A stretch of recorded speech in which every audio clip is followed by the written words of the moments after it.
அனைவருக்கும் வணக்கம். ஈவி வேலு அவருடைய மகன் ஈவி குமரன் மேல அறப்போர் இயக்கம் இன்னைக்கு ஒரு மிகப்பெரிய ஊழல் குற்றச்சாட்டை வச்சிருக்காங்க. அது என்ன அப்படிங்கிறது தான் இந்த வீடியோவில் ஃபர்ஸ்ட் பார்ட்ல பார்க்க போறோம். ஏன்பா அறப்போர் இயக்கம் வச்ச அந்த கம்ப்ளைண்ட், அந்த ஊழல் குற்றச்சாட்டை இவ்வளவு பெரிய முக்கியமான விஷயமா பார்க்கணுமா அப்படின்னா பார்க்கணும். ஏன்னா ஆல்ரெடி இப்போ ஏவா வேலு விசாரணைக்கு பயந்து, லஞ்ச ஒழிப்புத்துறை விசாரணைக்கு பயந்து சிங்கப்பூர் ஓடி போனார்ல, அந்த வழக்கை முதல்ல கொடுத்தது யார் அப்படின்னா அறப்போர் இயக்கம் தான் கொடுத்தாங்க. இந்த ஏவா வேலு நெடுஞ்சாலைத்துறை அமைச்சராக இருந்தப்போ ரோடு போடுறேன்னு சொல்லிட்டு ரோடு போடாமல் ஏமாத்திட்டார் அப்படிங்கிற கம்ப்ளைண்ட்டை கொடுத்து ஹைகோர்ட் வரைக்கும் ஃபைட் பண்ணி அதை லஞ்ச ஒழிப்புத்துறையில் வழக்காக மாற்றினது அப்படின்னா இந்த அறப்போர் இயக்கம் தான். ஸோ அவங்க கொடுத்த வழக்கில் தான் ஆல்ரெடி ஏவா வேலு சிக்கி தவிச்சிட்டு இருக்காரு. ஸோ இப்போ இன்னொரு ஊழல் குற்றச்சாட்டையும் ஆதாரப்பூர்வமாக வச்சிருக்காங்க. 8 கோடி ரூபாய் இதில் ஊழல் நடந்திருக்கு அப்படின்னும் அறப்போர் இயக்கம் ஜெயராமன் அவர்கள் இன்னைக்கு பேசியிருக்காங்க. 8 கோடி ரூபா ஒரு பணமா? ஏவா வேலுக்கு 8 கோடிலாம் ஒரு பணமா? ஒரு நாள் செலவு பணம்பா அப்படின்னா அது செலவு பணம் தான், ஒரு நாள் செலவு பணம் தான்.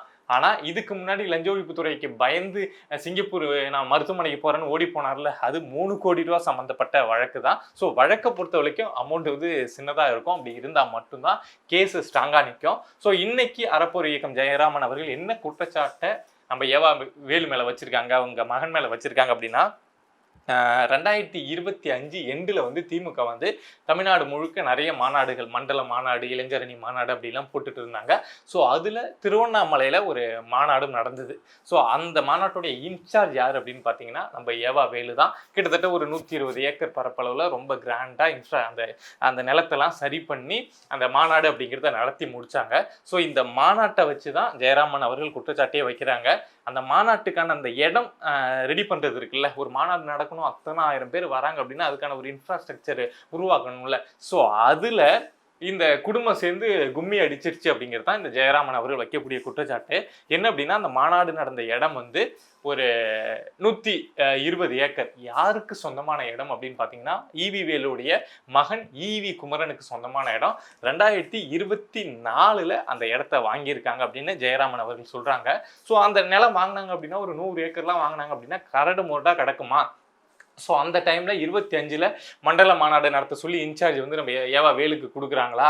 ஸோ இதை ரெண்டுத்தையும் மேட்ச் பண்ணி நான் என் நிலத்தை சீர்படுத்திக்கிறேன், நான் சரி செஞ்சுக்கிறேன் அப்படின்னு சொல்லிட்டு பக்கத்தில் மலப்பம்பாடி ஏரி அப்படின்னு ஒரு ஏரி இருந்திருக்குங்க. ஒரு 50 ஏக்கர் இருக்கக்கூடிய ஒரு பெரிய ஏரி. அந்த ஏரியில் நான் மண்டல மாநாட்டுக்கு மண் அடிக்கிறேன், நான் தளத்தை சரி செய்கிறேன் அப்படின்னு சொல்லிட்டு கிட்டத்தட்ட ஒரு 10 ஏக்கர், 50 ஏக்கர் ஏரியில் 10 ஏக்கர் எந்த இடத்துக்கு தோணுதோ அந்த இடத்தெல்லாம், எந்த ஆழம் தோணுதோ அந்த ஆழத்துக்கு கேணி மாதிரி ஒரு 10 ஏக்கருக்கு இஷ்டத்துக்கு மண்ணை வெட்டி இவங்க அடித்து அந்த 120 ஏக்கரையும் மாநாடு அப்படிங்கிற பேரில் இவங்களுக்கான இவங்களுடைய 120 ஏக்கர் நிலத்தையும் ஏவா வேலு அவங்களுடைய பையனும் சரி செஞ்சுக்கிட்டாங்க. ஏவா வேலு தான் அந்த மாநாட்டோட இன்சார்ஜ் அப்படிங்கிறதுனால தலைமையோட மாநாட்டுக்கு நடக்குது தெரியுமா, மண்ணு எதுக்காக அடிக்கிறோம் தெரியுமா, திமுகவுக்காக அடிக்கிறோம் அப்படின்னு சொல்லியிருந்தா எல்லா அதிகாரியும் அமைதியாக தான் இருந்திருப்பாங்க, யாரும் வாய கூட திறந்திருக்க மாட்டாங்க. ஸோ அதை பயன்படுத்தி ஏவா வேலு அவருடைய இடத்த நிரப்பிக்கிட்டாரு. ஸோ இந்த குற்றச்சாட்டை வச்சு தான் ஜெயராமன் அவர்கள் அங்கே போயிட்டு எவ்வளவு வெட்டியிருக்காங்க, எத்தனை ஃபீட் வெட்டியிருக்காங்க, அகலம் எவ்வளோ வெட்டியிருக்காங்க, ஆழம் எவ்வளோ வெட்டியிருக்காங்க, அந்த மண்ணெலாம் இங்கே தான் கொட்டப்பட்டுதா எல்லாத்தையுமே செக் பண்ணி வித் ஃபோட்டோவோட, அதாவது அங்கே வெட்டப்பட்ட மண் இங்கே தான் கொட்டப்பட்டுதா, அங்கே இருந்த லாரி, அங்கே ஒரு லாரியில் வெட்டுறாங்க அப்படின்னா அதே லாரி இங்கே கொட்டுது அப்படின்னா நமக்கு தெரியும்ல. ஸோ அதை எல்லாத்தையுமே ஆதாரமாக வச்சு, ஸோ அங்கே பர்மிஷனே இல்லாமல் அங்கேருந்து மண் வெட்டியாந்து இங்கே இவருடைய இடத்த சரி பண்ணிக்கிட்டார் அப்படிங்கிற குற்றச்சாட்டை வச்சிருக்காங்க. ஸோ மொத்தமா இப்போ மண்ணுனா இவ்வளவு ஆழம், இவ்வளவு அகலம் வெட்டினாங்கன்னா இதுல எவ்வளவு மண் இருக்குன்னு கணக்கு பண்ணுவாங்கல்ல. ஸோ அதை மாதிரி கணக்கு பண்ணி அதை கவர்மெண்ட் ரேட்ல பார்த்தோம் அப்படின்னா அரசுக்கு மட்டும் இதனால ஒரு 8 கோடி ரூபாய் இழப்பு ஏற்பட்டிருக்கு. ஸோ இதை ஈவி வேலுவும் அவருடைய மகன் ஈவி குமரனும் ஏற்படுத்தியிருக்காங்க அப்படிங்கிற குற்றச்சாட்டை இப்போ அறப்போர் இயக்கம் ஜெயராமன் அவர்கள் வச்சிருக்காங்க. இது 8 கோடி அப்படின்னா சும்மா இதே பிரைவேட்ல விற்கிறது அப்படின்னா அது இன்னும் பல கோடி போகும். பட் அரசுக்கு இழப்பா, அரசு ஒரு பேஸ் வேல்யூ கம்மியாக தானே வச்சிருப்பாங்க. ஸோ அரசுக்கு இழப்பா மட்டும் 8 கோடி ரூபா ஆயிருக்கு அப்படிங்கிற குற்றச்சாட்டை வச்சிருக்காங்க. ஸோ லஞ்ச ஒழிப்புத்துறை இது சம்பந்தமாக வழக்கு பதிவு செய்யணும். அதுக்கான ஆதாரங்கள் எங்களுக்கு இருக்கு. இங்கே வெட்டினது, இங்கே எடுத்தது, அந்த ஊர் மக்கள் அப்போ கம்ப்ளைண்ட் கொடுத்து இவ்வளவு மண்ணை வெட்டி அடிக்கிறாங்கன்னா 120 ஏக்கரை நிரப்புற அளவுக்கு எத்தனை நாள் இந்த வேலை நடந்திருக்கும், இரவு பகலாக எத்தனை லாரி அடிச்சிருக்கும், எத்தனை ஜேசிபி, எத்தனை ஹிட்டாச்சி வேலை செஞ்சிருக்கும், அங்கே இருக்கிற மக்கள்லாம் கடுப்பாகி குற்றவாளி கம்ப்ளைண்ட் கொடுத்துருப்பாங்கல்ல, நிறைய பேர் கம்ப்ளைண்ட் கொடுத்துருக்காங்க. பட் ஏவாவேலு தாண்டி என்ன பண்ண முடியும், திமுகவை தாண்டி 25ல் என்ன பண்ண முடியும்? ஸோ அப்படி இருந்தது இல்லை, நிறைய பேர் கம்ப்ளைண்ட் கொடுத்தாங்கல்ல. ஸோ அந்த கம்ப்ளைண்ட் காப்பி, இந்த ஃபோட்டோகிராஃப்ஸு, அந்த மண்டல மாநாட்டோட இன்சார்ஜ் இவர் தான், அதை பயன்படுத்தி தான் இவர் பண்ணார். அந்த நிலம் இவருடைய மகன்து தான், 2024 பதிவாயிருக்கு, 45 கோடி ரூபாய்க்கு வாங்கியிருக்காரு அப்படின்னு எல்லா ஆதாரத்தோட இப்போ லஞ்ச ஒழிப்புத்துறையை நோக்கி கம்ப்ளைண்ட் பதிவு செய்யணும் அப்படின்னு சொல்லிட்டு அறப்போர் இயக்கம் ஜெயராமன் அவர்கள் போயிருக்காங்க. இது கூடவே என்ன அப்படின்னா, அந்த 120 ஏக்கர் கவர்மெண்ட் வேல்யூவில் வந்து 45 கோடின்னு வாங்கியிருக்காங்க. ஆனால் நாங்கள் அங்கே விசாரிக்கிறப்போ அந்த 120 ஏக்கரோட வேல்யூ வந்து 200 கோடி ரூபாய்க்கு மேலே வரும் அப்படின்னு சொல்லிட்டு அங்கே இருக்கக்கூடிய மக்கள் சொல்லியிருக்காங்க. ஸோ 200 கோடி ரூபா போட்டு வாங்கினார்னா அதை எப்படி பணமாக கொடுத்தாரா, கேஷாக கொடுத்தாரா, அது சம்மந்தமான விசாரணையும் இதில் கொண்டு வரணும் அப்படின்னு சொல்லிட்டு இன்னைக்கு இந்த ஊழல் குற்றச்சாட்டை அறப்போர் இயக்கம் ஜெயராமன் அவர்கள் வெளியில் கொண்டு வந்திருக்காங்க. ஸோ லஞ்ச ஒழிப்புத்துறை வழக்கு பதிவு செஞ்சு தோண்ட ஆரம்பித்தாங்க அப்படின்னா இதில் இன்னும் பல விஷயங்கள், இன்னும் என்னென்னலாம் செஞ்சுருக்காங்க அப்படிங்கிற விஷயங்கள்லாம் வெளியில் தெரிய வரும். இதையும் எப்படி இதுக்கு முன்னாடி வழக்கு வந்து அறப்போர் இயக்கம் வந்து ஃபைட் பண்ணி கொண்டு வந்து ஒரு சக்ஸஸ்ஃபுல்லாக இவரை சிங்கப்பூர் பயந்து ஓரளவுக்கு கொண்டு வந்தாங்களோ, அதே மாதிரி இதையும் ஃபைட் பண்ணி கொண்டு வரணும் அப்படின்னு நம்ம அறப்போர் இயக்கம் ஜெயராமன் அவர்களை கேட்டுப்போம். சாதாரண விஷயம் கிடையாதுங்க. ஒரு அமைச்சரை எதிர்த்து நீங்கள் இவ்வளோ பெரிய குற்றச்சாட்டை தோண்டி எடுத்து கொண்டு வந்து எக்ஸ்போஸ் பண்ணுறீங்க அப்படின்னா உங்கள் உயிருக்கே உத்தரவாதம் கிடையாது, அச்சுறுத்தல் அவ்வளவு இருக்கும்.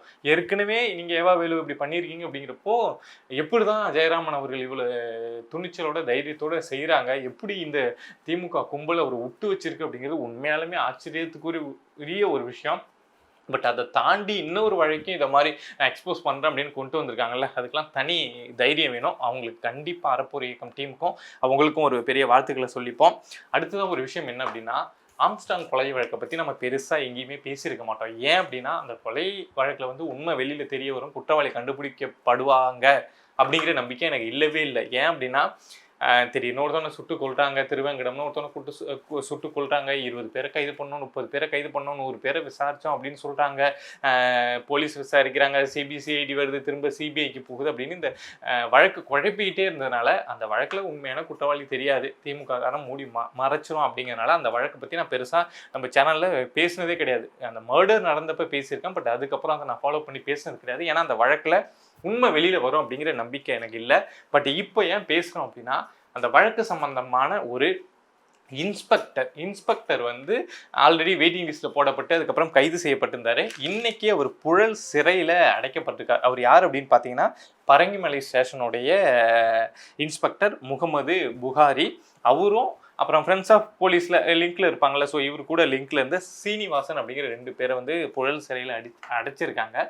எதுக்காக அப்படின்னா, இவங்க வெயிட்டிங் லிஸ்ட்டில் போட்டப்பெல்லாம் நான் என்ன நினச்சேன் அப்படின்னா, விசாரணை ஒன்றும் பெருசாக நடக்காது, போலீஸு ஸோ அப்படியே கொஞ்சம் நாள் வெயிட்டிங் லிஸ்ட்டில் வச்சுட்டு வேறு எங்கேயாவது தூக்கி ஒரு மாதம் கழிச்சு போஸ்டிங்கை வந்து நல்ல போஸ்டிங், இதே இன்ஸ்பெக்டர் போஸ்டிங் வேறு ஏதாவது ஸ்டேஷனில் கொடுத்துருவாங்க, பெருசாக நடவடிக்கை இருக்காது அப்படின்னு நினச்சேன். பட்டு காவல் விசாரணையில் எடுத்து விசாரிச்சுட்டு இன்றைக்கி புழல் சிறைக்கு போனதுனால இதை எடுத்து பேசிகிட்டு இருக்கேன். இவர் என்ன பண்ணியிருக்கார் அப்படின்னா, அகில்குமார் அப்படிங்கிற ஒரு தொழிலதிபர், அந்த பகுதியை சேர்ந்த தொழிலதிபர்கிட்ட இந்த வழக்கு விசாரணைலாம் போயிட்டுருக்கா, ஸோ ஒரு குற்றவாளியோடைய மொபைலில் உன்னுடைய நம்பர் இருந்தது, ஸோ உன்னுடைய பேரையும் இந்த வழக்கில் நான் சேர்த்துருவேன், நான் கேட்குற டீலிங்க்கு வா அப்படின்னு சொல்லிட்டு அந்த அகில்குமார் அப்படிங்கிற அந்த பிஸ்னஸ் மேன் கிட்ட இருந்து 40 லட்சம் ரூபா மிரட்டி. யோசிச்சு பாருங்கள், இந்த கொலைக்கு எனக்கும் சம்மந்தமே கிடையாது, சம்மந்தம் இருந்திருந்தால் இன்றைக்கி வந்து அகில்குமார் வந்து இந்த கம்ப்ளைண்ட்டே கொடுத்துருக்க மாட்டார்.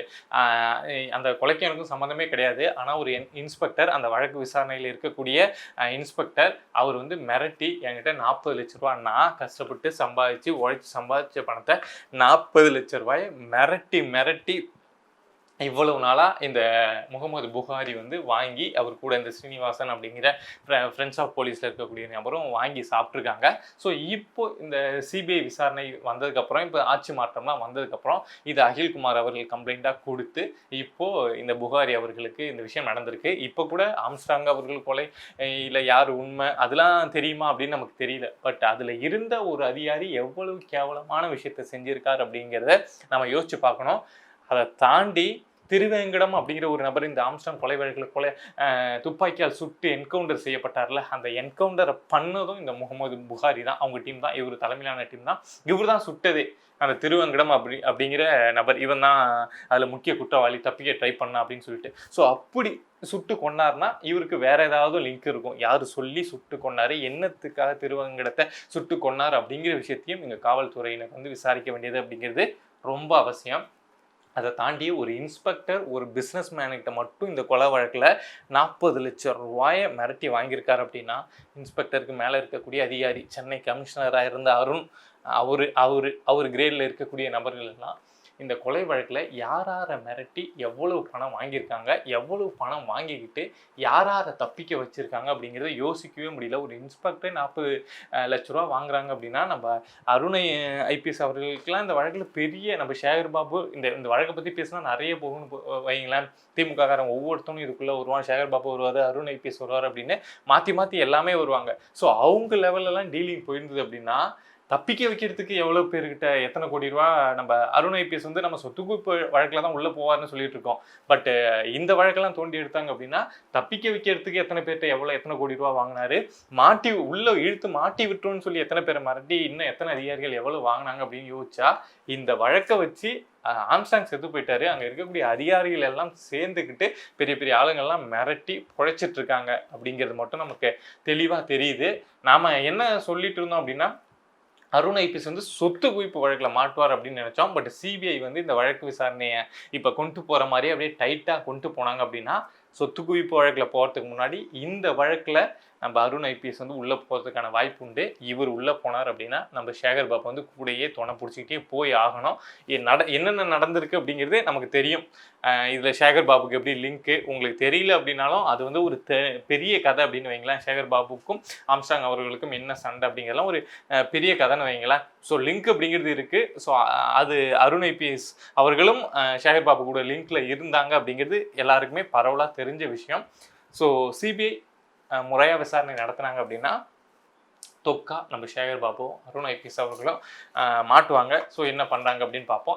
இப்போ போகிற விசாரணை, சிபிஐ கையில் இப்போ போகிற விசாரணை அப்படியே போச்சு அப்படின்னா நல்லாயிருக்கும். தொடர்ந்து பேசுவோம். இதை மாதிரி நம்மளை சுற்றி நடக்கக்கூடிய விஷயங்கள், அது அரசியல் சார்ந்த விஷயங்களாக இருக்கலாம், இல்லை சமூகம் சார்ந்த விஷயங்களாக இருக்கலாம், எதுவாக இருந்தாலும் நீங்கள் தெரிஞ்சுக்கணும் அப்படின்னு நினச்சிங்கன்னா மறக்காமல் பிரபா டாக்ஸ் சேனலை சப்ஸ்கிரைப் பண்ணி சப்போர்ட் பண்ணுங்கள். நீங்கள் இருக்கீங்க அப்படிங்கிற நம்பிக்கையில் தாங்க நான் இங்கே உட்காந்து தைரியமாக பேசிகிட்ருக்கேன். சப்போர்ட் பண்ணுவீங்க அப்படின்னு நம்புகிறேன். நன்றி.